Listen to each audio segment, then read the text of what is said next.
number 8.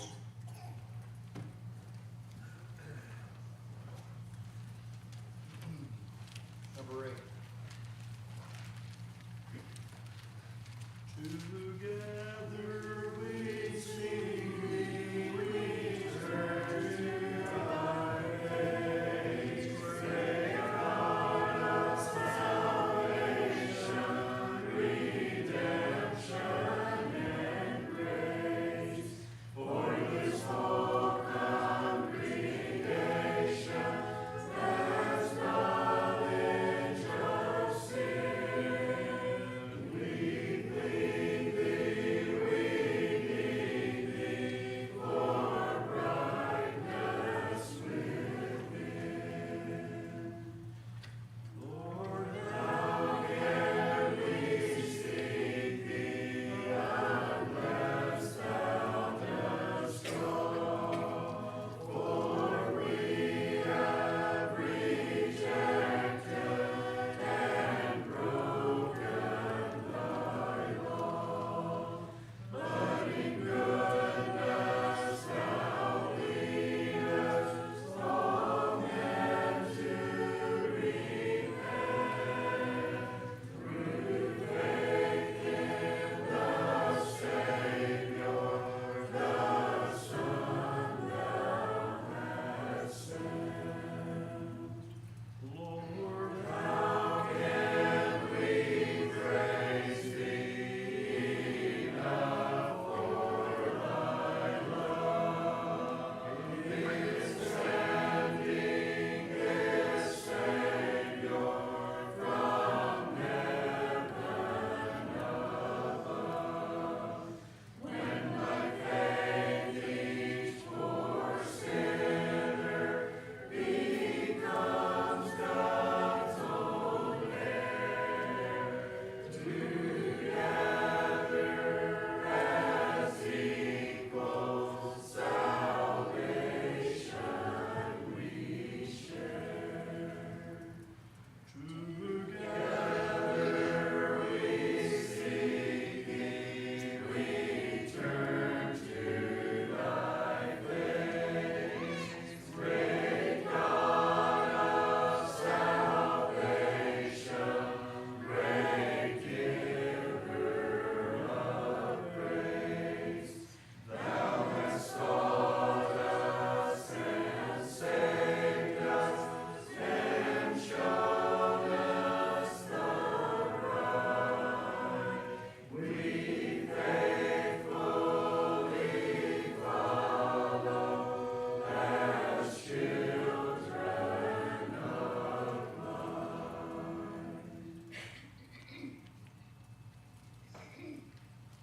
506.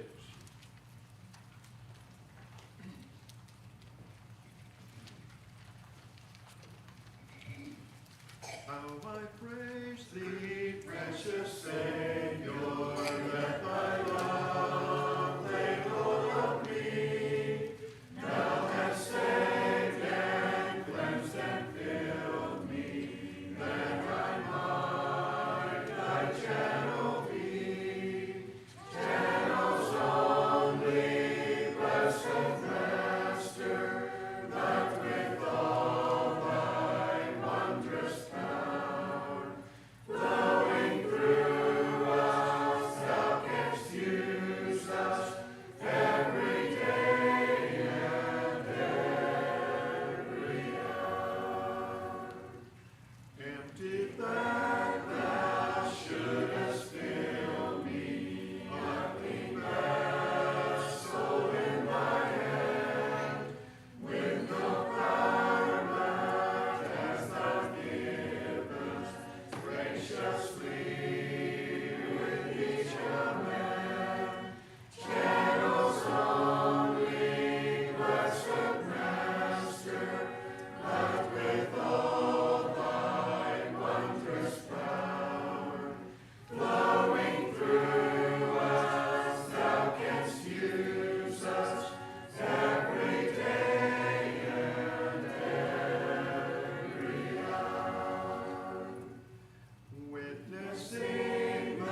766.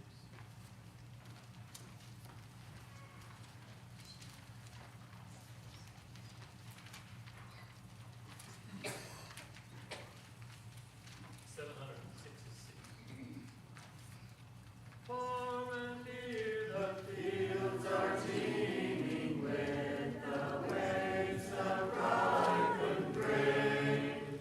Far and near their gold is gleaming o'er the sunny slope and plain. Lord of harvest, send forth reapers, hear us, Lord, to thee we cry.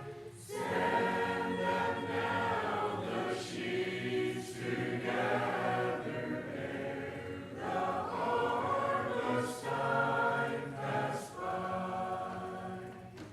Send them forth with morn's first gleaming, send them in the noontide's glare. When the sun's last rays are gleaming, bid them gather everywhere. Lord of harvest, send forth reapers, hear us, Lord, to thee we cry. Send them now, the sheaves to gather ere the harvest time pass by. Oh, them whom thy Lord is sending, gather now the sheaves of gold.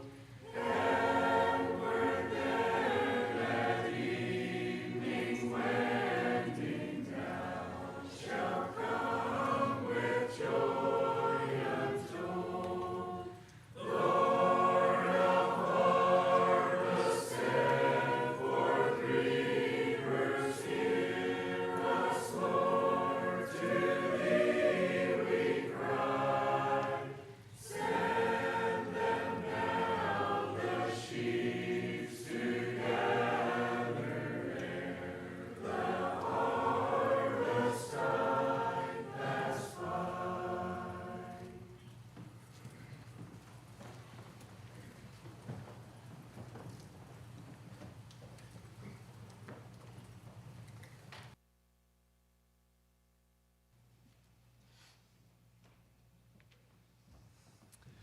Well, good evening and welcome to each one here this evening. It's a privilege to be here tonight, and just thankful for the songs we could sing this evening, and just I was thinking of it even coming in this evening, seeing the looks on some of your faces. I should say all of your faces. As far as I remember seeing, just the joy of the Lord that we can have in our hearts, that we can express one to another. I was just made mindful of that. You know, as we're out in the public and as we're out in the world, as we go about our daily walk of life, you know, we meet people that don't have the joy of the Lord. And it's such a blessing as we think of even that second song that we sang this evening. Channels only. And I would just like to encourage each one of us as we sang that song this evening, even in light of whatever Brother John will be sharing with us this evening, you know, we should, as God's people, be willing to be a channel for our great God, a channel to show the love of Christ and to show others that we have reasons to live and rejoice in the fact that Christ has given us a reason to rejoice. And again, as we have opportunity, I was just blessed with the thought of John and his wife here with us this evening. He's going to be sharing with us. We want to have prayer then, but yeah, I don't know how many years, John, you've been with CAM there, even being a channel there at CAM. In going out, I know I can remember at least, you've been here at least twice before, right? Maybe 3 times. But so you've been with them for quite a while. But Lord bless you as you're working there with CAM. And I'm looking forward to this evening to see what God is doing through CAM. John does work with has been working there at CAM with public relations there. He is from Mine Road, Pennsylvania. He will be sharing of the projects that they have going, along with some of the needs that they have. So we, again, this evening, in this part of the world, don't know even half of what CAM does. But I hope by us being here, all of us that are here this evening, and even those that will be listening in, that we could get a better glimpse of what is going on in other parts of the world. And as we have opportunity to share, that we would also share with what the Lord has blessed us with. So, again, we thank each one of you for coming, and especially you, John. Is your wife's name Lil? Okay. We want to welcome y'all here. So, and he will be sharing this evening whatever he has, and then at the close, I ask Morris to close the service however he sees fit. So could we at this time all stand for a prayer? Father in heaven, we just want to pause to thank you and bless your holy name. Thank you, God, for the privilege we have this evening to gather in your house. Lord, thank you for the blessings of other believers that have been, we think of John and his wife willing to travel here, even travel to other congregations, Lord, giving presentations. I pray, Lord, as maybe at times their body gets tired and weary, I just pray, Lord, you would give him strength as he stands to share whatever you have placed on his heart. Be with us here, Lord, that we could be able to receive information, and also, Lord, that it would touch our hearts, and that as we have opportunity then, as we see the missions that are abroad, I pray, Lord, that we would be reminded of what we're really here for, and that is to help prepare for eternity and help others to know the Lord. And Lord, I just pray that you would just bless us all together as we're here to receive again this evening. Just bless John as he stands to share in every phase of this service. I just pray that you would just be with us, lead, guide, and direct us. In Jesus' name we pray.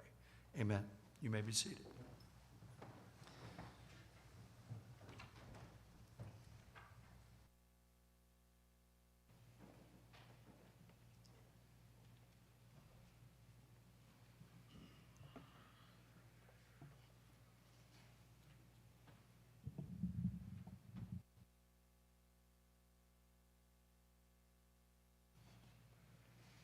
Greetings. In the name of Jesus, good evening to each of you. Glad to be here. Feels really good to be here again.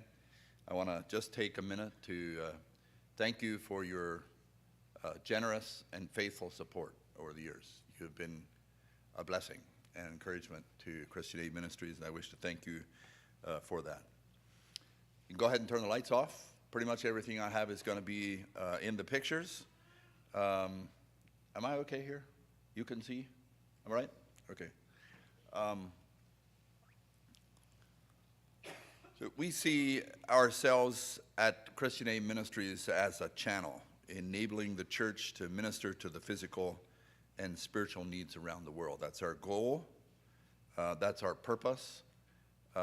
There is no way that we could function as we do if it would be us, if it would only be the organization itself. Obviously, we are completely dependent upon the generous support of our donors and our donor base, and I just want you to know how much we appreciate you and thank you for your faithfulness and generosity over the years. You know, you could do the same thing, I suppose, if you packed a food box, put it on an airplane, and flew to Romania. You could find a needy family to distribute that to, or you could take a Bible and you could carry it over to China. You could get a skid steer and end up and clean up a house down in Florida somewhere. You know, you could do what's being done. But when we pool our resources together and work together, it's incredible how much more can be done. Not only that, but there are a number of people, quite a lot of people actually, in our constituency and in our among our plain people that don't travel overseas, that don't have the ability easily to do much of what Christian Aid Ministries is doing. And their generous support is what makes a lot of this happen. And so I really want to emphasize that. My purpose in being here this evening is not necessarily to generate funds. It's more to give account for how funds have been used and to give you an opportunity to ask questions if you have any. So think about that as I go through the presentation. At the end, I'd like to leave it open for questions, and will welcome any question, easy or difficult, whatever you have that you would like to ask. Please, you won't embarrass me, you won't frighten me too badly. Please feel free this evening. If you came with a hard question, I'll try to answer it. If I can't, I'm sure I can lead you to the right person who can answer it, at least so that it's satisfactory for you. So again, my purpose is more giving a report than it is trying to get into your wallet, if you understand what I'm saying. I'm not here begging for money. Christian Aid Ministries constantly needs funds to operate. I think that's a given. But we really feel an obligation to our support base on an evening like this to be able to just simply share what God is doing, what the ministry is up to, and the contacts that we have and how we've been able to work around the globe. And so look at this evening as a report from the organization. The impact of Christ's love. Let's just think for a moment about the impact of sharing Christ-like love through maybe some of the Christian Aid Ministries programs that we have. So the Bible outlines the sequence of how the impact of God's people affects the world. They see, experience, feel, and receive love, and it is our unapologetic goal that we would turn their hearts and minds to Jesus for salvation. This is the overarching cause of the organization and ministry. Simply being a light, letting our light shine to the world around us, that they can see the good that is being done and glorify God and be drawn to God. As we make distribution in many different parts of the world, one of the things that we often think about is what people must be thinking, what goes through the minds of the people that receive Christian love, as Christ's love is shared, as a Bible is distributed, as volunteers walk through their house and muck out a house. What must they be thinking? What goes through their minds? The Bible warns us against only saying to people, be warmed and filled, without physically seeking to meet the need.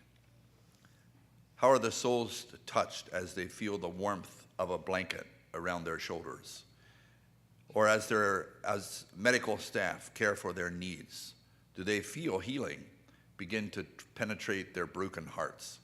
And as we care for the well-being of little children, the children of many of these people that we also interact with, does this begin to dismantle walls that were built against Christianity by a fanatical religious leader? The ministry of love is an investment into the next generation, into the hearts of children.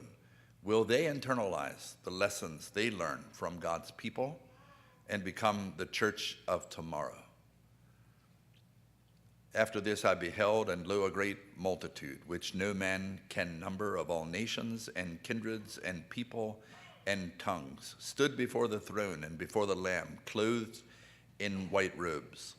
Just imagine this scene in Revelation 7 as it's described, a great multitude of all nations, all kindreds, people, and tongues as they stand before the throne.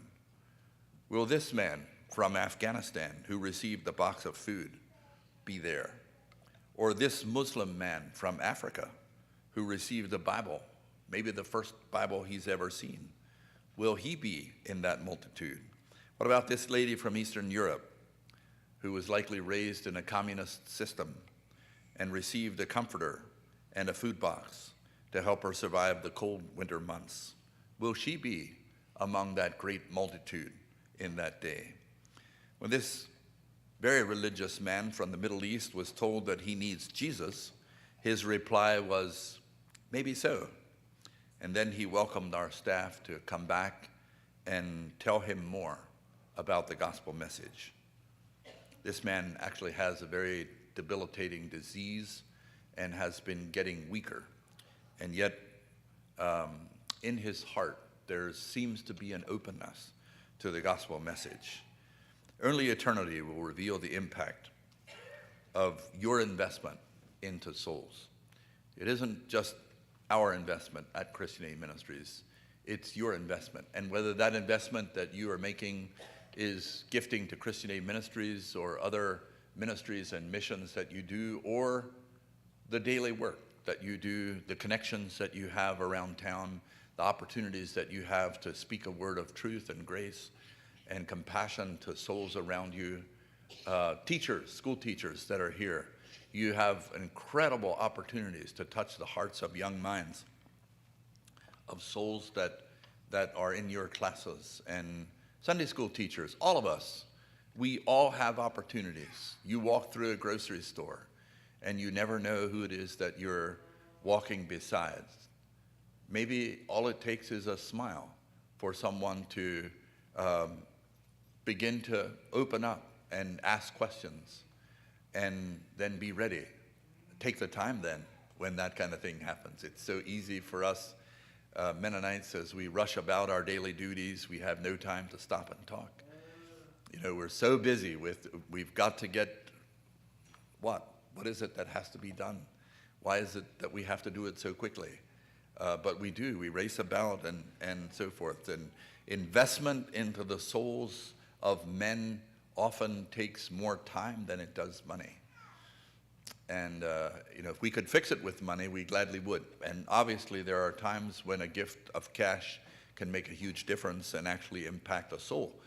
But it isn't just that. God wants us on a daily basis to care about the people that we connect with. Let me just repeat this again. The ultimate purpose and goal of Christian Aid Ministries is simply to glorify God and to help enlarge His kingdom. And I want this concept to be emphasized here this evening, that through everything that the ministry is doing, has done, continues to do, this is the overarching purpose and goal that we have as we minister to people and the needs of people around us. So this evening there's a number of programs that I'd like to just focus on. One of those is USA Disasters, another is War Refugees. I want to talk a little bit about the World Hunger Fund, also the Widow's Care Fund, literature distribution, SALT microfinance, and AgriPlus. Just a little bit of an update on Haiti, what's going on in Haiti. Egypt, Sponsor a Child, and kind of a sister project to that, South Sudan, Sponsor a Child, two very small programs, but very, very significant programs that are making a huge difference. And then a new program that we're calling Child Rescue. I don't have any pictures of this, but I just want to kind of introduce that here this evening. And that's the lineup. It looks like a lot, I know. I promise to do my part to keep you awake and alert here this evening. And if you commit to at least making an attempt to stay awake, hopefully this won't be too late. I would like to, at the end, leave it open for questions. So again, keep that in mind as we go. Let's start with the disaster programs. Christian Aid Ministries disaster program started in 1992 under Hurricane Andrew in South Florida. And from that has grown, actually that started under some pressure from among our support base to provide for the conservative Anabaptist churches an an option other than Mennonite Disaster Service. Not that Mennonite Disaster Service wasn't doing a good thing, were and still are, but there were opportunities for us to be able to do things a little bit differently and provide a little better channel for our support base. And so we took that challenge. Today, the project, the disaster program includes 5 different pieces or segments of it. One of those is the rapid response. I think some of you are involved in rapid response. I know that. I see some faces here of some of you that are involved with this program, so you probably understand it. But basically, rapid response is the project that will respond to a disaster immediately after a disaster happens. Typically, it's cleanup work. It's often very dirty work, mucking out houses. Sometimes it's cleaner, like the Perry, Florida situation where we cut a lot of trees down, that type of thing. But yeah, that's typical. Disaster response services is the project then that comes in along behind that and helps to rebuild houses. Like this is a fire that took place in Gates, Oregon. A couple of years ago, Christian Aid Ministries has come along behind this now with a disaster project, a disaster response services project, and have been there now. This is the 3rd winter that we're working. This winter coming up will be the 3rd that we're working in this region in rebuilding some of the houses. We didn't do a lot of cleanup here just simply because the fires created a really difficult time. So most of our volunteers enjoy the South, like Louisiana, Florida, Alabama, where it's warm in the wintertime. And Gates, Oregon quite hasn't given us that. We have some snow in the mountains during the winter out there. Also, quite a lot of rain. If you ever visited this area in January, February, it's just really dreary and quite a lot of rain. It's much nicer in July and August, but our volunteers are available in the wintertime, so that's when we go. The other thing unique about Oregon is the colors that people choose for their houses. Somehow purple and bright green and yellow, and some of those are just very typical of the people here. This is also quite typical of the type of house that Christian Aid Ministries builds in a complete rebuild situation. Now, there are times where we work on a foundation that's existing, and we'll do a certain amount of work there to help people get to rebuild a house that was there. But if it's a new house like this that's going up, we have a couple floor plans, and they're actually quite small and very practical. Okay, that's the 2 programs, disaster response services and rapid response. Then we also have a chaplain program. The chaplain program goes along out with rapid response. It also goes along out with some of the other projects and takes trained chaplains. And you don't have to be a pastor to be a chaplain. And those people work then alongside our volunteer teams, and the goal there is to connect with the homeowner, just simply to minister to the needs of the homeowner and encourage them and help them along the way.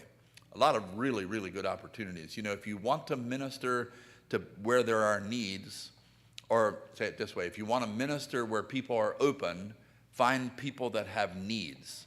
If you're a pastor, you know that a person in the hospital is often much softer and more broken, more open than someone who's in a big business with a very successful operation going on. Not that we don't need those men. I'm not here criticizing the businessman. Don't misunderstand me. But our hearts are soft where there are needs, and that's certainly true of disasters. We also have what we call loaves and fishes. Loaves and fishes are food kitchens that go out into certain disasters when the disaster is of a pretty big magnitude. Power lines are cut, people can't get into their houses, can't cook food. Our teams will go out and actually cook food for the people, often for a week or 2 or even a month if necessary, depending on the magnitude of the disaster. And then the last part of our disaster family is search and rescue, and I'll talk about search and rescue in just a little bit. I have some pictures, so I'll go on with that in just a bit. This picture is of the McCoy home in Louisiana, What happened was a hurricane hit here, so there was some flooding, but also the roof was taken off. We patched the roof, cleaned up the house, helped to rebuild the house and get the family back in. In this case, however, though, the father, the husband, died before we were able to get them back into the house. This was at their house dedication, and he died a few days later, and she moved into the house herself. But they were very much encouraged and blessed to be able to go back into their home. Another picture of a finished home in Louisiana, little different floor plan, but again, compact and small, and one that is ready for people to move back into. Now, I mentioned search and rescue. We now have 10 search and rescue teams, and the purpose of search and rescue is simply to be available at a moment's notice and go out and do searches, land searches, for people that are missing, people that have walked away from home, a hiker maybe who never returned, a boater, somebody in a kayak or something like that who his kayak maybe was found and he didn't return, that type of thing. Sometimes it's a dementia patient, for example. Just this week, there's a situation in Minnesota where our Minnesota team got a call and were asked to go out and search for a dementia patient that had walked away and didn't return a couple days ago. So in some of these situations, it can be quite simple. Maybe they just walk away. They're maybe in a wooded area overnight. They end up cold, depending on the temperatures, and it often isn't a real big problem. But there's sometimes a lot more that's going on here. Maybe some abuse, maybe they're connected with another family member and they just walk off, and that other family member, they're not getting along. And so what happened in the search in Minnesota was that they simply couldn't find her. She had been gone a couple days. There was not enough information to say for sure if she wasn't found by anyone, and it just left a lot of questions. And so they ended the search. In this particular search right here on the picture, the Virginia team stops during a search and pleads with God for wisdom and for direction, something you'll often see our team do. Here's the Ohio team, also in the water. They've been boating, so they're looking for a kayaker, and at this point have jumped out of the boat and are in some of the deeper water trying to see if they can probe to find a body. We also do some searches in fairly deep lakes where we get out, and each of our teams, I think all of our teams, have what is called an ROV. It's a special unit that gets dropped into the water about the size of a big turtle with fingers on it, and it's connected by cable to the boat, and there's a camera, light and a camera on the end of it, so that down in the water it can actually see images. And so if they know a general area where there's maybe a body, they can sometimes locate that body, and if they locate it, it's got the fingers that will let them grab a hold of it and actually pull that body out. So search and rescue does an amazing job of helping people find closure to otherwise really, really difficult situations. Family members who are without any hope anymore, don't know which way to turn, and what happens is they are able to bring closure to a situation if we're able to find a body. Of course, there are situations where we can't, and yeah, there's not more that can be done in those situations. Hurricane Idalia that hit Florida. Some of you maybe were involved in that, spending time down in Perry, Florida to clean up. As I understood it, most of that was simply cleaning up trees and debris around houses and that type of thing. I know there was some flooding, but I think most of the jobs that we were involved with were simply cleaning up trees and debris. The disaster program has a niche in our country that's very unique and very interesting.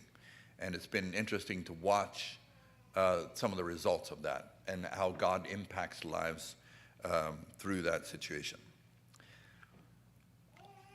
One group of people in our world that most of us spend very little time thinking about is families who have been affected by war. what we call war refugees. CAM has a number of countries that we're working in where war has been ongoing. One of those is Afghanistan. Now, Afghanistan isn't presently at war, but there's a long history of war in Afghanistan. Afghanistan has about 5.6 million refugees. Now, that's refugees that have fled Afghanistan and are in other countries.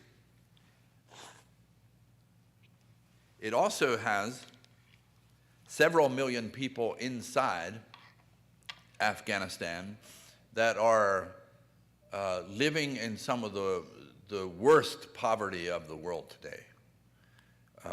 One of the poorest countries, most needy countries in our world today is Afghanistan.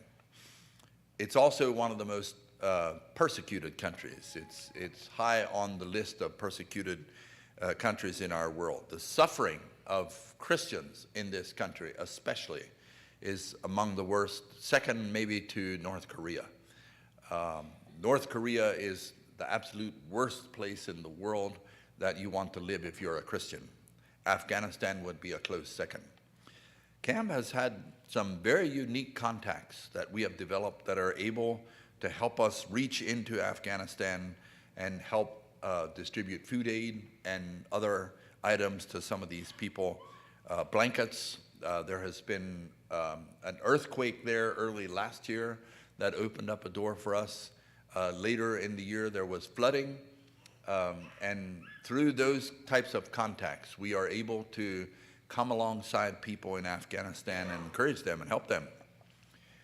Usually when we do this, the contacts that we have are able to very quietly and very carefully begin to tell people in the community, maybe one or two people, that this aid is coming to you from Christians in the West.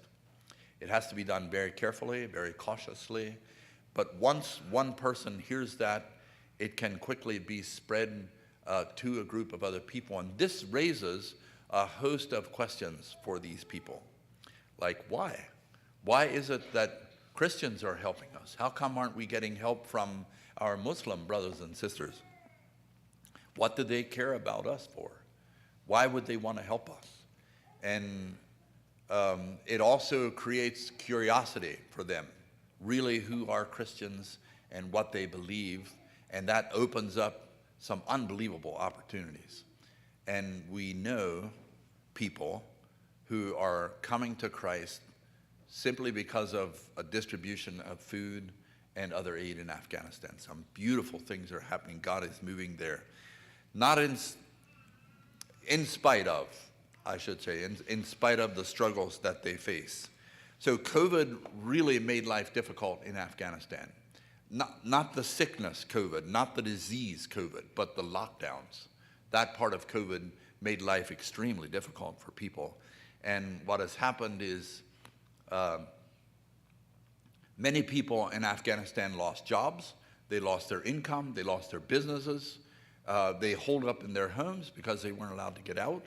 It's not only true of Afghanistan, this was true also in India and other places of the world. You know, in a couple of weeks after COVID started, we were pretty much back to normal. Well, okay, was it 6 or 8 weeks? How long didn't you have church?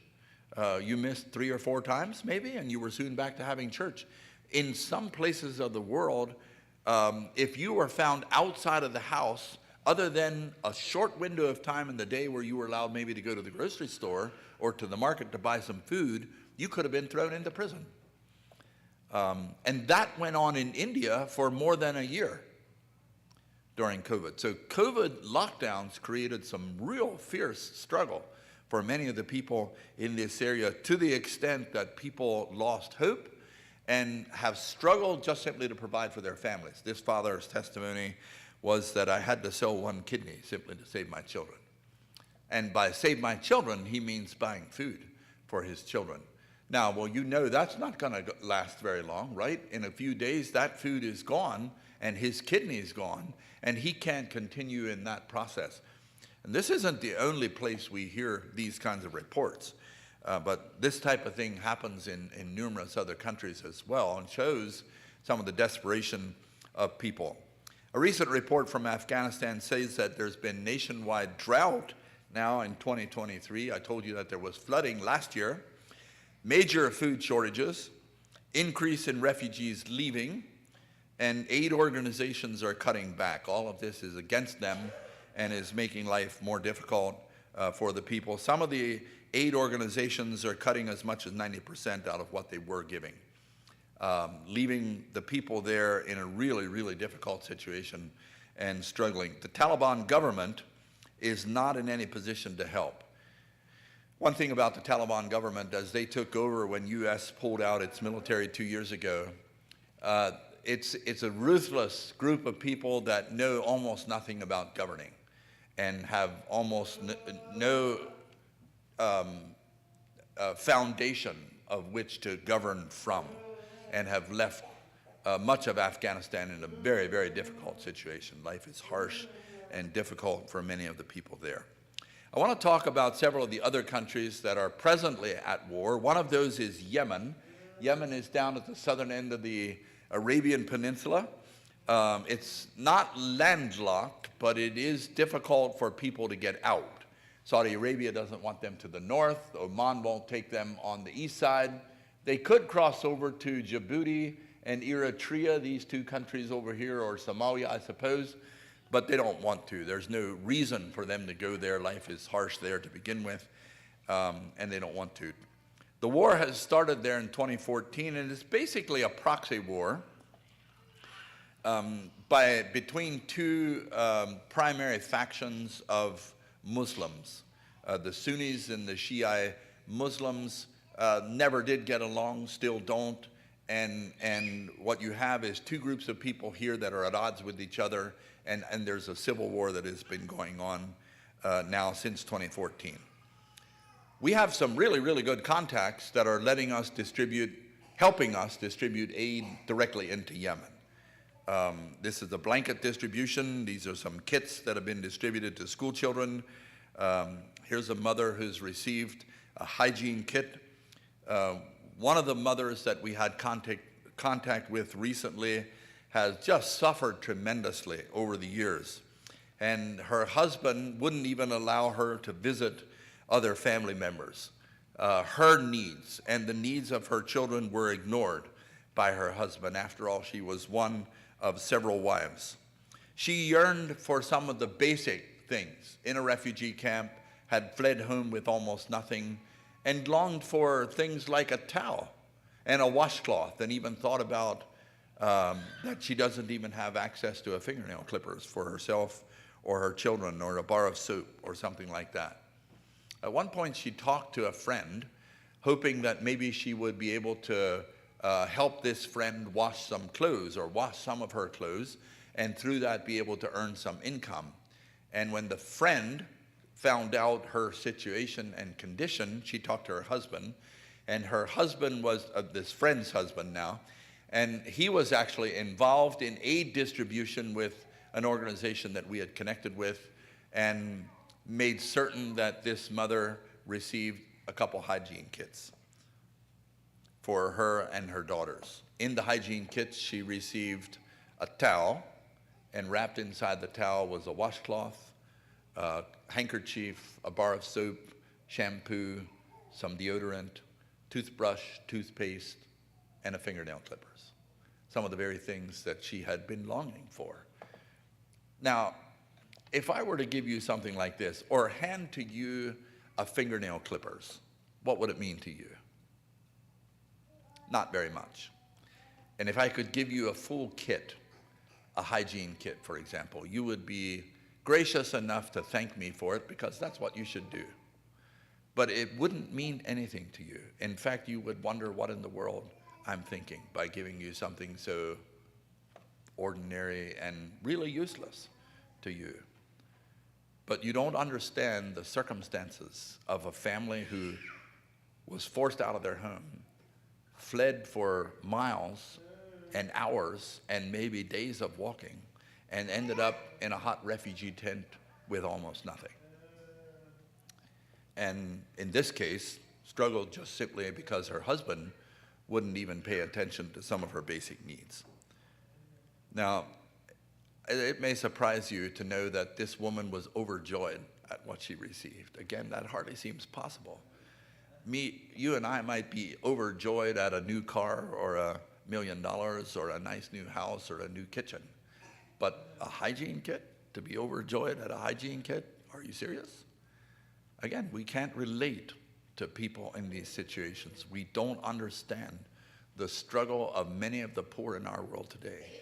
We are living in a completely different world where we know almost nothing about the very basic struggles of people in our world. That's nothing wrong with that. I'm not here to scold you for that, but I'm just saying that's where we are. We are on a completely different planet almost. And it's very, very difficult for us to grasp the sheer joy of somebody being able to just simply have delight over a towel and a fingernail clippers. This mother said, "The overwhelming joy I experienced upon receiving the bag and discovering its contents cannot be put into words. All I can say is that I glimpsed the kindness of a compassionate soul who understood our struggles." What a beautiful testimony over something so very basic and so simple. We've also done a lot of food distribution in Yemen. One mother said, "I feel like I'm dreaming."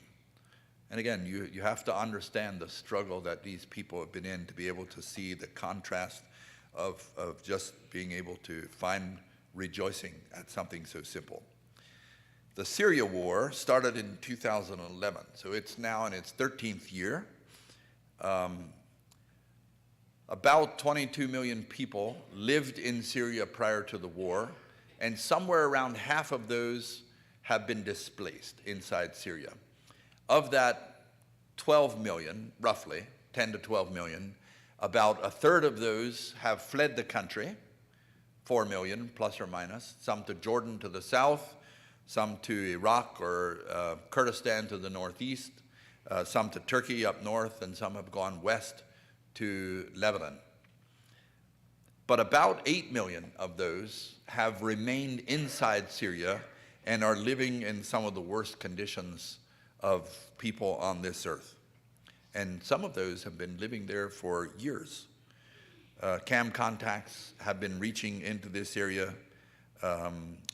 My numbers might be a little bit mixed up. I'm seeing 6.7 million on the tag there. That would be about the amount of people, instead of the 8 million that I was estimating earlier, that are inside Syria and haven't been able to get out because of the war. Neither have they been able to get back to their homes. About 500,000 or 500,000 people have been killed in this war, and it's just been a long, brutal war.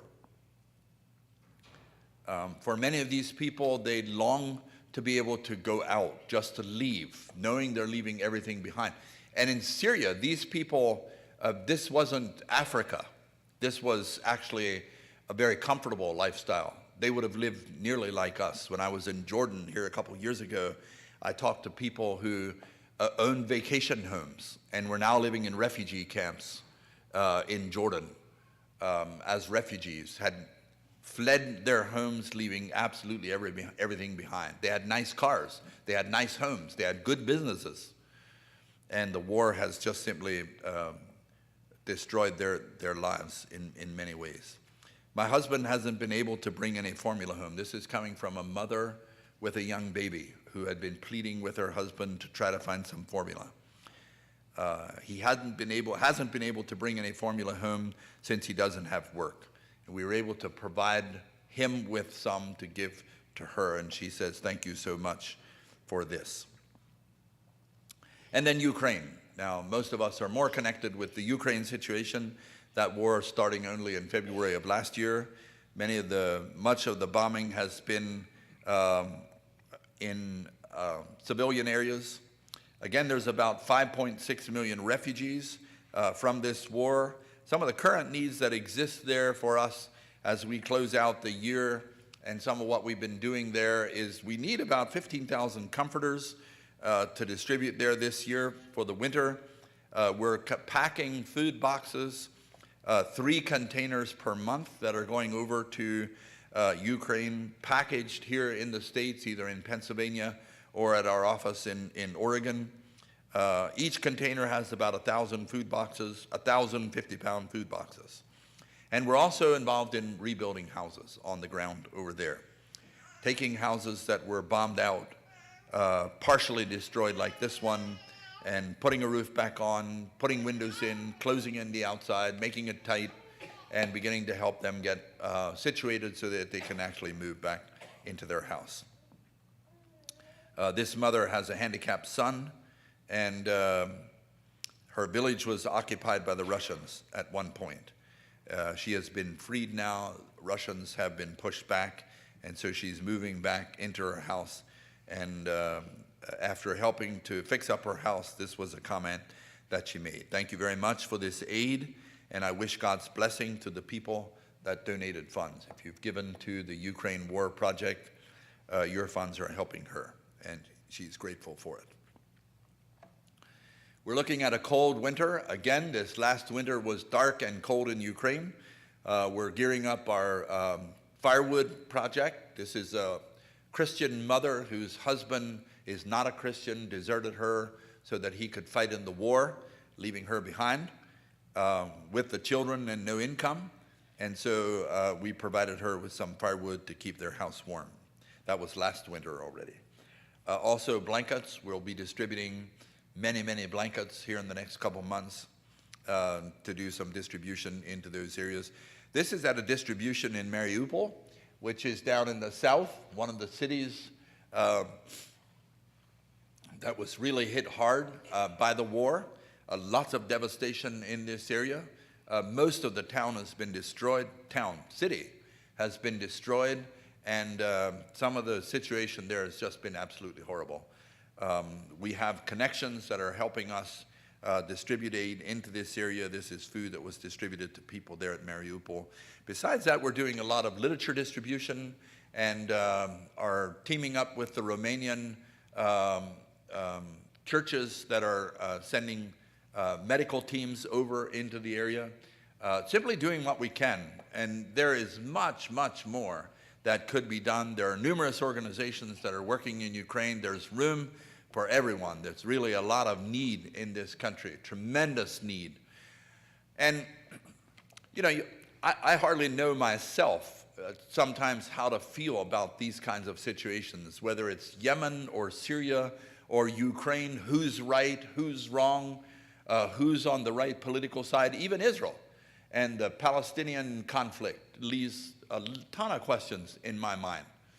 And in the end, at Christian Aid Ministries, we often make an attempt to just push aside the political and look at the need and say, really, where are the needs? Who's hurting and why, and is there something that we can do to help them? And then it doesn't matter to us what the political situation is. Whose side is right and whose is wrong is immaterial. There's need. We have what we can do to help them, and we can reach out and minister to that need. I think often it's a positive thing for us to approach a situation like that and kind of try to stay away from the political sides of this. Which side of the Muslim faith is right and wrong? Who is it, Israel right? Are the Palestinians right? Is Russia right? You know, just move that aside and focus on where the need is. Now, World Hunger is a program that has started out of the coronavirus crisis care. So when COVID came along in 2020, Christian Aid Ministries saw immediately that there was going to be some really serious situations. And we put out kind of an all-points bulletin to many, many different of our contacts across the globe and said, we'd like to see if we can help you. And then we put out a plea to our people, and Christian Aid Ministries received a lot of funds through that coronavirus crisis care. I don't know what the totals were, but it was well over 25 million that came in tagged for coronavirus crisis care. And what we've done is, without dragging that tag along, we have shifted that concept to what we now call the World Hunger Fund, just simply because, first of all, there's tremendous hunger in our world. I just read a statistic just this morning that there are more than 500 million people in the world, and that would be about 7% of the world's population, who is trying to live on $2.15 a day. Okay, $2.15 a day is what Dad is bringing in for a family where the average is 4 people. I don't know how you'd ever start. You can't even buy a hamburger at McDonald's, one hamburger at McDonald's for $2.15. How much rice can you buy for $2.15? How do these people survive? I don't know. But I know that among the people of the world is a tremendous amount of suffering, an unfair amount of suffering. And it's hard for us to picture and fathom the suffering that exists in our world. Here again, Christian Aid Ministries is simply doing what we can in these parts of the world, trying to help. One place that we've found where there's been real significant struggle is India. And we've had some really good contacts in India recently that have just helped us be able to see the vastness of the needs. And there really are a lot of needs there. So food distribution. This is a picture from Ethiopia. Ethiopia would be one of those places in Eastern Africa. Ethiopia, Somalia, northern Kenya, for example, that region of the world has faced a tremendous amount of struggle. Haiti. This is actually food being prepared for a distribution into prisons in Haiti. Some of our staff, our Haitian staff in Haiti, are doing what they can simply to reach into the needs of people around them, and are working in some of the prisons, reaching into some of the prisons to try to encourage the people there with an evangelistic effort, and also taking food in. This is in northern Kenya in the Turkana region, where there's been a group of nomads that struggle on a regular basis just simply to provide for their people. Most of their struggle is due to drought, real serious drought along the way. This is an older woman, quite feeble. And when I say older, in this area, she likely wasn't more than 60 is my guess. I mean, her life has just been so hard that it's hard to compare ages. But some of our staff, Luke Kurtz on the right here, and some of our Kenyan staff, take a moment to pray for this woman and reach out to her. She was given some food and support as well. Armenia is one of those countries east of the Black Sea that Cam has connected with through a contact that we have from the region. And it's a group that's looking to support some of the very conservative, non-registered Baptist churches in that part of the world. Now, Armenia is one country, Kazakhstan is another, Azerbaijan is another, Kyrgyzstan, not Kurdistan, but Kyrgyzstan is another country. All of those situated right in that pocket of the world. Many people that are very, very poor in this area. Armenia actually had a bit of a civil war conflict with Russia involved a year or so ago, and so we were connecting there with them and have given some aid there. There's a Christian family that received some food through some of our contacts there.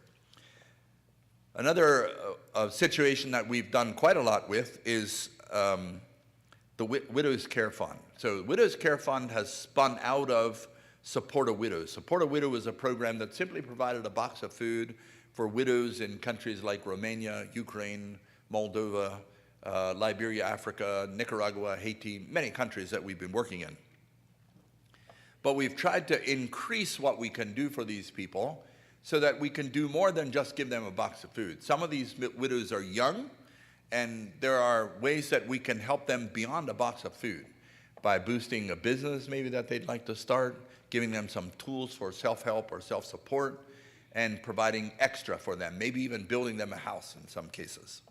I want to talk a little bit about widows in India, because in our world today, probably some of the most critical and most vulnerable situations are the widows in India. And some of that is due to culture. They have a cultural thing that they call sati, which is the way that a woman is treated at the death of her husband.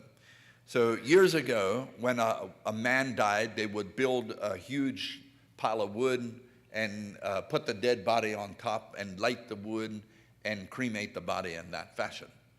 And it's still done, actually, in India, quite common. If you remember, during COVID, there was lots and lots of fires that were burning in India just because of the amount of deaths that they had over there.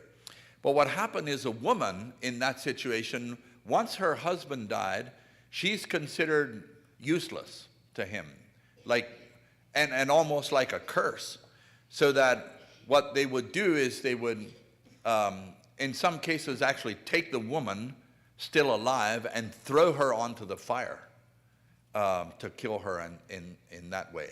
And there were cases where women would be so desperate at that moment, where they saw a life of widowhood ahead that just looked totally hopeless, they would voluntarily jump into the fire and commit suicide in that way. So now that whole concept is outlawed, and of course it's changed some because of more modern culture, but there are places in India that still practice the same thing. Either way, the widow becomes like a refugee in her own country. And her husband's income is taken away from her. She's pushed out of her husband's family, and she has almost no support system. Now, the government may give a little bit of rice to a few of the widows, some of them, but often they're put into certain places in a town or a city, and there's places where there's thousands of widows that live together. Years ago, they used to enforce a widow to also wear white, so that as soon as she left the house and walked out on the street, everybody knew exactly who she was because how she was dressed. That's no longer legal, although some still practice that. She basically loses everything and becomes a completely different person. There's actually one place that is known as the Lost Islands off the coast of India, and I don't know exactly where they are, but it's a place where they actually send widows, put widows as a way to just get them away. They end up in a very hopeless and very, very difficult situation. So the idea, some of this is not as common in the big cities or in the upper caste, but is certainly very prevalent among the people today. So how can we help them is a good question.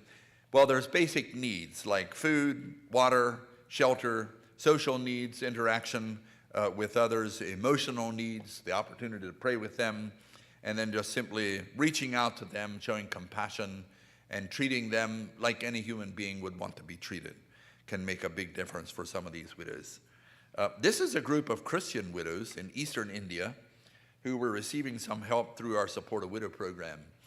And this group had become widows as a result of a riot where there were accusations that Christians had killed a Hindu man. Wasn't true, but the Hindu people reacted, burned churches, and then there was a massacre where 100-some men were killed. And some of these widows here are widows as a result of that. And that's as recent as 2008 or 9, something like that. So it's just in the last 15 years maybe this has happened. On top of that, there are leprosy is a real serious crisis in India. And I could talk a long time about the need among the lepers, but if you're a widow with leprosy, you're as near to the bottom as you can get. Life is just very, very difficult for these people. It's even worse than being a widow. But if you have leprosy, you're completely disowned by your family the next day. Most people will push off, even recognize it until it's just very obvious, because life is really, really hard for the widows. So CAM is connecting with widows. We're also connecting with lepers, providing some support for leper patients in India, and giving some assistance along the way. We also have done a lot with literature distribution over the years. Actually, Christian Aid Ministries started as Christian Aid for Romania, distributing Bibles into Eastern Europe during the communist years. We continue the literature distribution. This picture is Moldova, which is a tiny country next to Romania.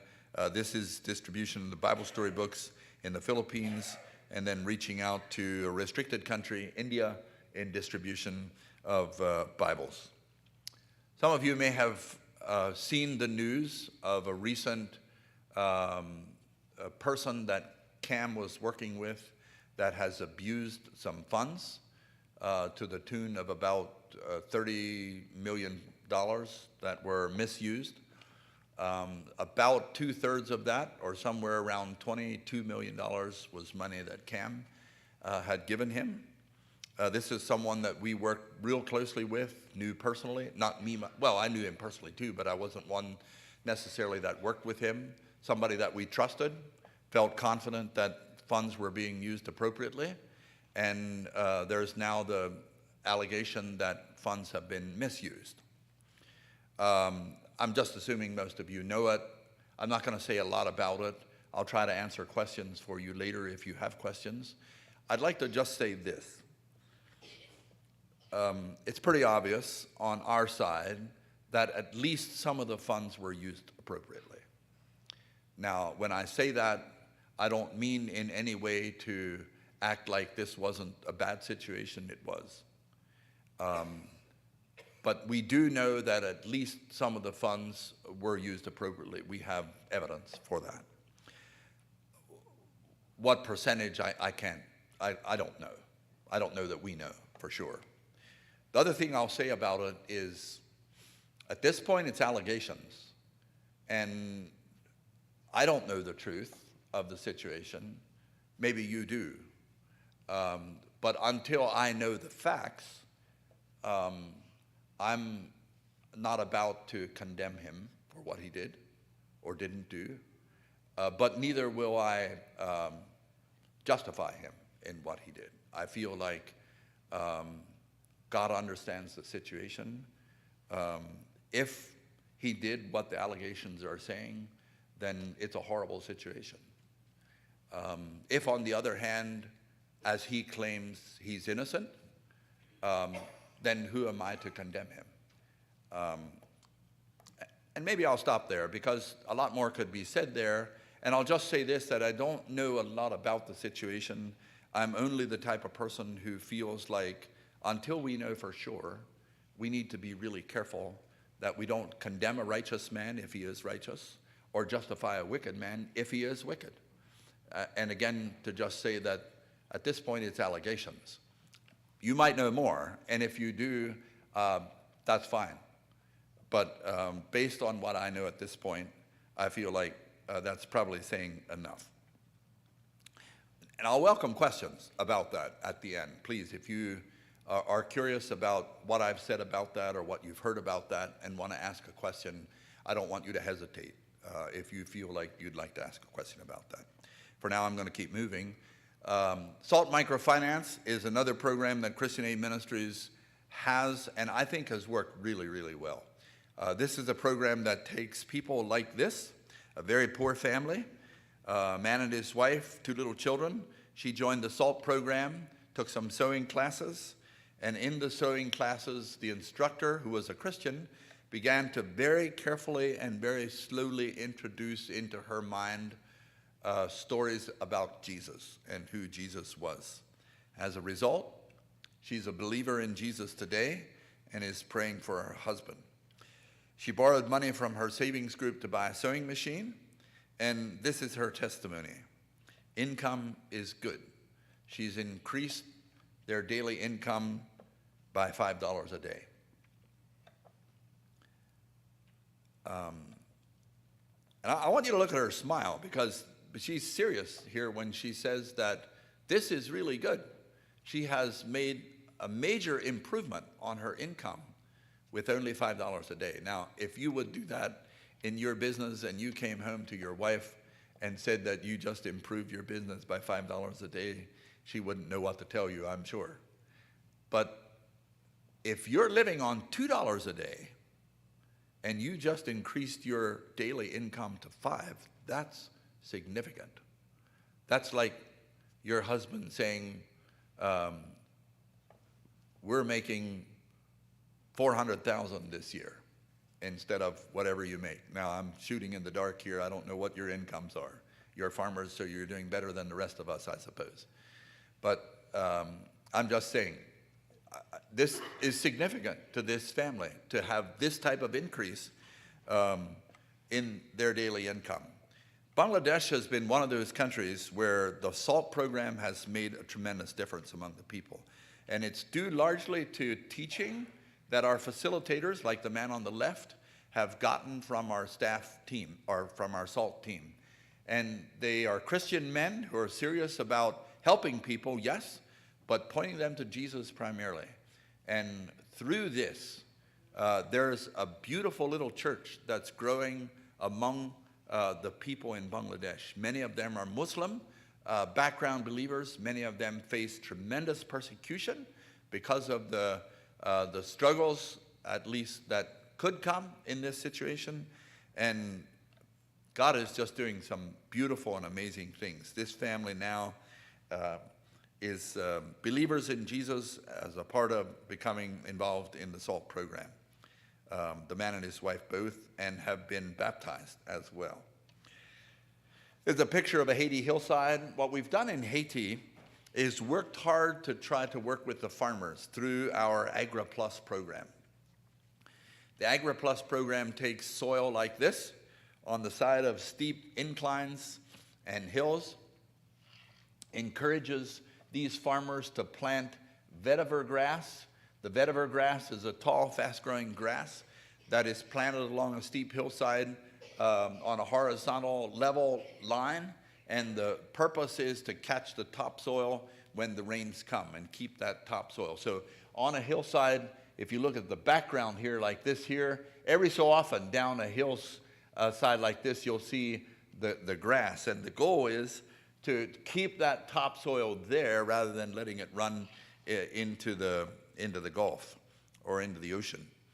The other thing is to help to encourage them to compost their land, cover their soil to keep it from drying out and holding the moisture and that type of thing. And we're seeing a group of farmers through the Agri Plus program in Haiti really get excited about starting to produce from their hillsides and make a difference in where they are.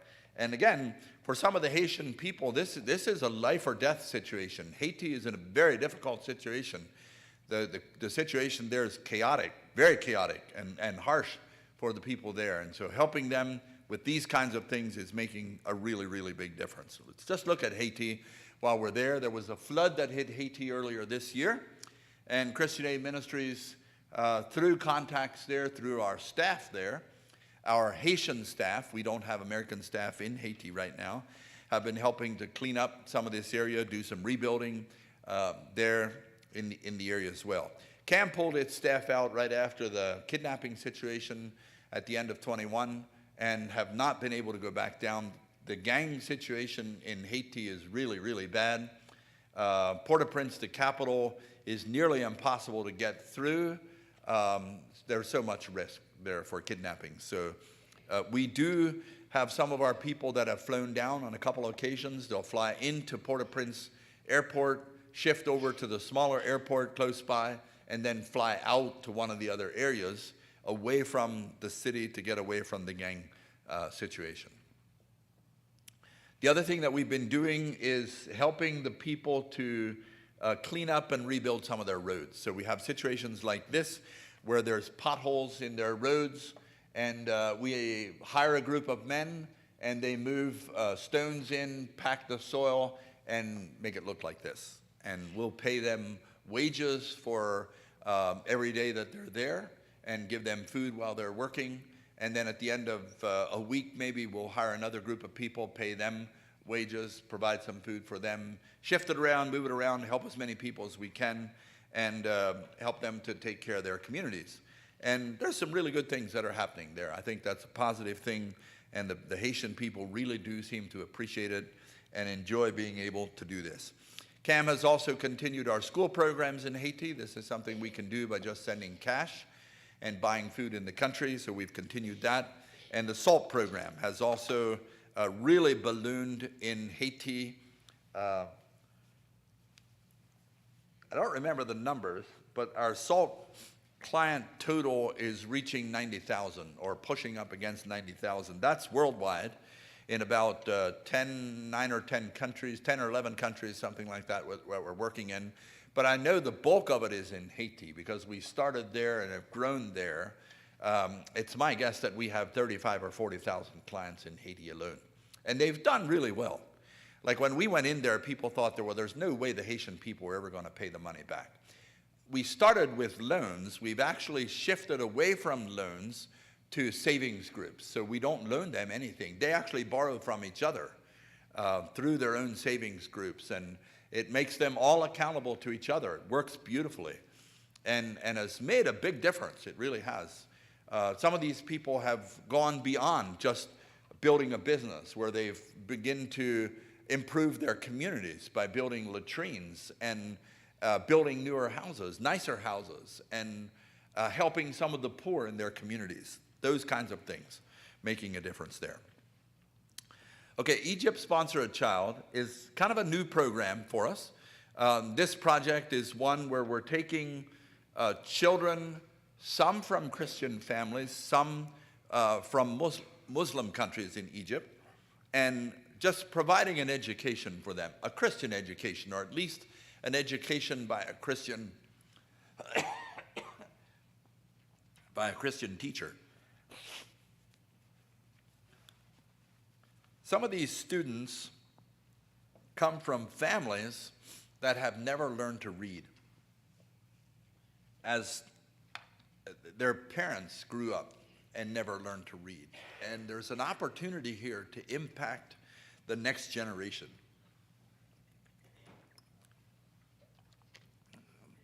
A very unusual opportunity. And in most of these cases, the children that are learning to read are in situations where they are the first in their family for many, many years that have been able to read. Now, they're also receiving teaching from Christian teachers who are modeling the life of Jesus in front of them, providing them with an opportunity to see Christian life lived before them. Some of these children come in there with very little training,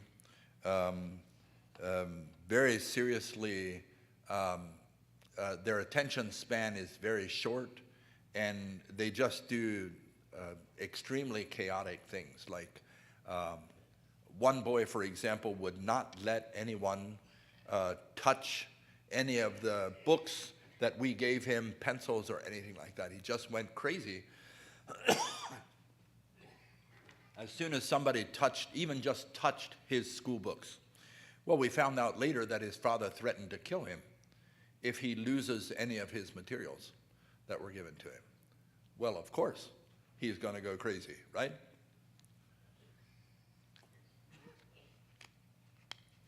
So working in a country like Egypt, we have our limitations. There's not a lot that we can do, and this is a unique situation that helps us to make a difference for the next generation. $10 a month will support one of these children. And I really think there's incredible potential here. Kind of a sister program to this is the Sponsor a Child, South Sudan Sponsor a Child, which is a similar situation, a very, very poor part of the world, a part that has faced a terrible civil war for many years, and lived in extreme poverty for many years. And we're reaching out there right now to try to help where we can. Lastly, I want to just kind of introduce a new program that Christian Aid Ministries is just beginning to look at and beginning to operate and do some things with. We've called it Child Rescue. The Child Rescue Program, wow, how did that happen? Support to an orphanage in Mexico, that shouldn't be coming up till later. More than 20 million people in the world are in a form of slavery today. That's not something that we often think about. Most of these are in some kind of child labor. They're forced into a labor as a child where they can't get away. They're, in many ways, it's what is called bonded labor. They're actually in prison, not a jail prison, but being held captive by someone who is forcing them to work for them, and that person is selling whatever product that they're making for a profit. Some of it is human trafficking. There's plenty of human trafficking that is going on in the world today, and a lot of it is with children. A high percentage of that is with young girls. And some of the situations are really difficult for me to imagine. And honestly, as I look at some of what is happening in the world today, I wonder how God in heaven can continue to look down on this earth and just allow the horrible things that happen to just continue. I mean that when I say it. It's really difficult for me sometimes to fathom that we don't reach an end here. Somehow the horror of what's happening to innocent children in places of the world, it's beyond what I can comprehend. I would give you this story here. There was an orphanage in Mexico that Cam has connected with recently, providing some funds to help take care of children that are being trafficked, and the orphanage project. And this orphanage had recently pulled in 2 young boys into the orphanage, and we're taking care of them, getting them acclimated and adjusted to the orphanage. And one day, sometime after these boys came in, 2 men showed up and said they are the fathers of these 2 boys. They want to take care of their boys and take them home.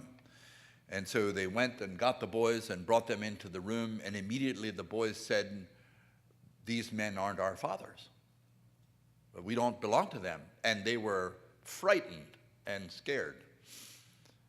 And so the orphanage called the police, and the police said, "Yeah, we know about the situation." And they said, "Well, can't you come do something?" Well, the police said, if you want to do something, it's up to you, but we can't do anything about it. Now, had they tried to, there likely would have been a shootout that would have killed maybe everybody. And these boys, in the end, were forced to go with these gang members.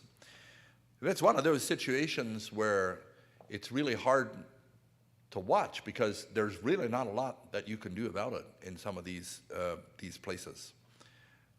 Life is very, very unfair to many. Christian Aid is also involved in international crises projects. There's an earthquake recently in Morocco, a flood in Libya. Both of those have been very serious, and Cam has focused on a couple projects there and have been doing reaching out into that area. I want to just close this evening with just some very basic ideas from biblical stewardship. Christian Aid Ministries has what we call CAM Foundation.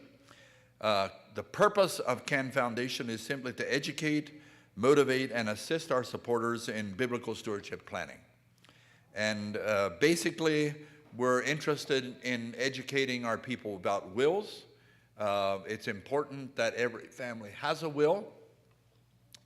And a lot of times people say, well, when should I make a will and why? And pretty much the general rule of thumb is, if you're making money, then you should have a will. And the bottom line is that if you have an income and any amount of savings, you should be able to determine what happens to that if something happens to you.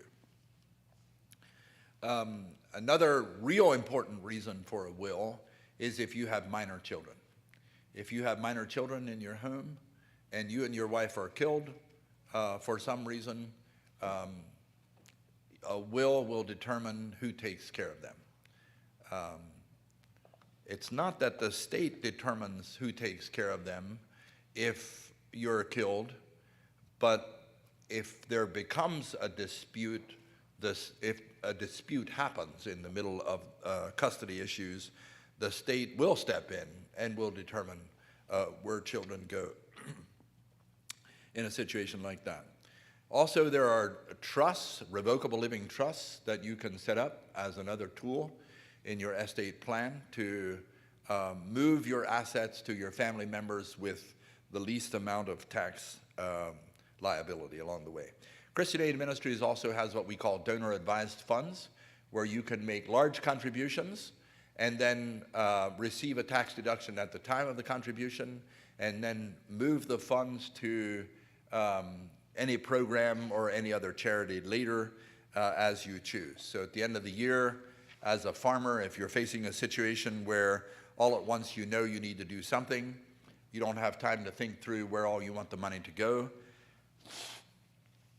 you simply put it into a donor advised fund, receive a tax deduction, and you can determine later when the snow flies where you want those funds to go. So that's a donor advised fund. Another thing that you may be looking at is if you build a farm or bought a piece of property or have a business and it's accumulated assets and appreciated in value over the years, and you have capital gains taxes that you may need to pay if you were to sell a property or a farm or something like that. There are ways that you can avoid capital gains taxes. Capital gains taxes are optional, we say. You can pay the tax, that's one way to do it, or you can avoid the tax. There are legal ways around it. We're not talking about tax evasion, but there are legal ways to avoid taxes. If you have any questions about that, I'd be glad to talk to you later. If you ever come into a situation in your estate plan where you are up against, need some advice, Christian Aid Ministries is able to do that. We do not work as an attorney, so I can't give you legal advice. Did I say we advise? Maybe. We educate you. That's our goal at Christian Aid Ministries. We actually are not able to give you legal advice. Ways that you can be involved. One of the things I would like to encourage you to do is to pray for Christian Aid Ministries. We really need your prayers at the organization. It's not always easy on the inside as we make decisions and choices and determine who to help and how to help. We desperately need your prayers. If you have any interest in sometime being involved with Christian Aid Ministries, out on the display table are little brochures titled Opportunities to Serve. Pick up one of these, give us a call, even if it's maybe something down the road that you think you might be interested in. We'd be happy to talk to you. We're always looking for people, godly people who are willing to commit themselves to ministry and mission work, both here in the U.S. and overseas. Also, if you're not already on our mailing list, there are places out in the foyer on the display table where you can put your name and address to receive our literature. We have numerous mailings that come to you. If you're on our mailing list and receiving the regular newsletter, it comes to you about 15 times a year and includes some of the special mailings that you see at the bottom of the picture here. But we also have several other newsletters that you don't automatically receive if you're on our mailing list. You have to sign up separately for those. One of those is the Billboard Evangelism newsletter that comes quarterly. Another is the SALT Microfinance newsletter that's also quarterly. The Planner, which is our Biblical Stewardship Estate Design newsletter, also comes quarterly. And then there's what we call Disaster Link, which is twice a year a special newsletter about our disaster programs. And then lastly is the children's newsletter. So if you're not receiving the children's newsletter and would like to, take your mom's or your dad's hand, lead him to the table, and get him to help you put your name and address down so that you can receive this. This is specifically for children, completely free of charge, and we'd be happy to send that to you. There are also little postcards, I think, on the table that you can pick up and sign, fill out if you'd like to receive that. Thank you very much for your interest and support. God bless you. I'm ready for the lights. We also have back in the foyer a book display this evening. We brought a few books along. We don't have nearly all the CAM books, but we have a few. They're for sale on a donation basis. And I want to just highlight a couple of these. We have two children's books. One is God Makes a Way. This is written by Melissa Wingard Stoltzfus and is a story about life in Liberia, Africa. It's Very, very interesting, very well illustrated book, very real to life, done really well, especially for children. So if you're interested in that, you can pick one of those up. Another children's book is Angel Wolf. This is a story that's about 100 years old. Story of a man during the communist years in Russia, was Siberia maybe, was forced out of prison. He was sickly, wasn't getting the work done that he should have, and the guard basically let him out into the wilderness on a extremely cold winter night and was going to let him die in the wilderness. And a wolf came along and saved his life. We also have two of the books along about the kidnapping. The main primary book, maybe you've seen it, Kidnapped in Haiti. This is the full book that has all the details, written by Katrina Hoover Lee. And then there's a second book, Captured by Gangsters, that is written by Dale Weidman's aunt, Louise Brubaker. So it's a condensed version of the bigger book. Both are very interesting and I think very well done. The other book that I want to just point out is one of Gary Miller's books, Where is Lazarus? Fascinating read. Gives you a really good picture on where the poor people are of our world today. I think you'll find it interesting, a lot of interesting statistics, good stories. And if you enjoy Gary Miller's books like I do, that's one you'll enjoy as well. All right, I'm going to quit. I do want to thank you very much for your patience here this evening. I know some of you are planning to leave early to go to a wedding, and I don't want to just let this go on, but is there a question that somebody would like to ask here in public before we close? It was interesting to see the work you're doing in Egypt in schools. Mm-hmm. So you mentioned the Christian teachers that are there. Mm-hmm. Is that personnel that you're sending into Egypt, or those are native Egyptians? They're national people in Egypt, yeah. So we've worked quite a bit with what is known as the Coptic Church in Egypt. And so some of them are, they would have teachers. Yeah, so there's a language issue, and you would need to learn the language to be able to be effective there. So I'm not saying that wouldn't one day maybe be an option, but for now we're using the nationals in the country. Good. Okay, someone else? All right, I'm going to quit. Thank you very much. Thank you for your support, your encouragement. Please don't leave here curious. If you have a question about something, I'd be happy to talk to you. Morris, I'm going to let you close.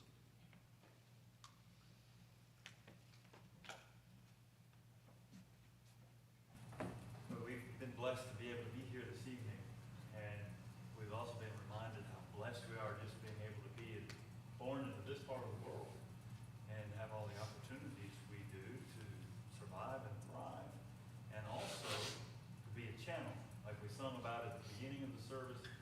And we're thankful that we have channels with which we can channel the blessings that God gives us. Christian Aid Ministries is one of those. So if you feel like you would like to support the work in any kind of way, then there is that donation box in the back that you're welcome to put some funds in if the Lord leads you to that. And of course, like John mentioned, he's not here soliciting funds, he's not asking for it. But you know, sometimes it's a sign that it's a safe time to give. So if the Lord leads you to it, there's the opportunity there in the box in the back. So thank you, John, for coming and sharing with us this evening. Thank you, Lil, for coming along and helping out as well. And we enjoyed the evening here with you. Let's all stand for the Lord. Heavenly Father, we're grateful that you have provided for us in so many ways, both physically, spiritually, and we pray that you would help us to be appreciative and to remember what you've done for us. And we pray that you would also soften our hearts to make us think and consider the plight of so many others in the world. We pray that it would do two things for us, at least two things, that we would, in a sense, would remember how blessed we are, not take this for granted, use these blessings, and we pray that it would also make so that we'd be willing to give and to share as you call us to. And we pray that you would bless Christian Aid Ministries as they seek to be a channel of your blessings to other people. Pray that you would bless John and Lil as they send the message out of the needs that are in the world around us.